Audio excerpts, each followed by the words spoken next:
Adjunct Senior Fellow at Singapore's S. Rajaratnam School of International Studies. He joins me now live.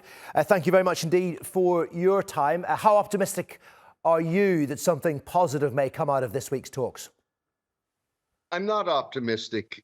Essentially, the fundamental difference between Hamas and Israel remains, and that is, will a ceasefire be temporary or permanent? What I think you're seeing is crunch time.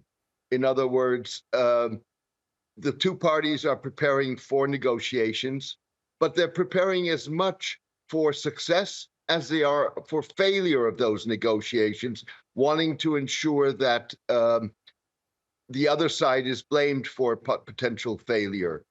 Hamas's position, as stated in their latest statement, is essentially, we want to stick to the framework that was a framework that would lead to a permanent ceasefire, whereas Israel either doesn't want a ceasefire or wants a temporary ceasefire in which there would be an initial, not a full, an initial exchange of prisoners. Hamas held captives for Palestinians incarcerated in Israel. And I think that preparation or crunch time is true as much for the negotiating parties, with other words, Hamas and Israel, as it is for Hezbollah and Iran in terms of whether, how, and when they may retaliate for the killings in Beirut and Tehran of senior officials. Yeah, the new Hamas leader has indicated, at least to mediators, that he would like a ceasefire deal. He'd like to agree something this week. It's less clear if Benjamin Netanyahu wants to agree that. What's your assessment of his position? Netanyahu is in a bind.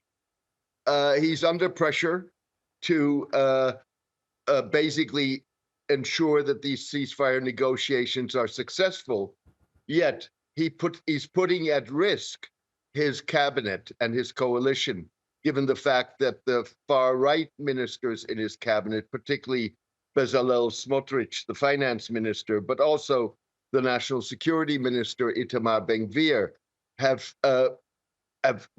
essentially said that they oppose Israel even engaging in negotiations for a ceasefire. And it's very hard to see how Netanyahu is going to resolve that dichotomy. With other words, if he does not negotiate in good faith, then he's going to be held accountable in one way or the other by primarily the United States, but the international community at large. And on the other hand, if he does make the necessary concessions, then we could see the government in Israel collapse. How much pressure do you think Benjamin Netanyahu is going to come under from the United States this week?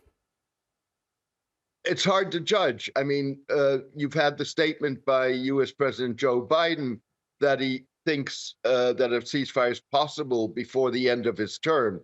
First of all, Palestinians don't have till the end of his term. That's another 5 or 6 months away.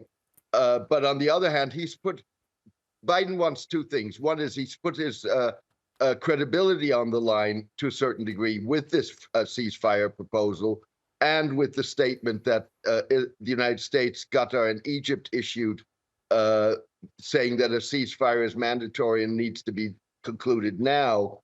And of course, Biden is concerned about his legacy.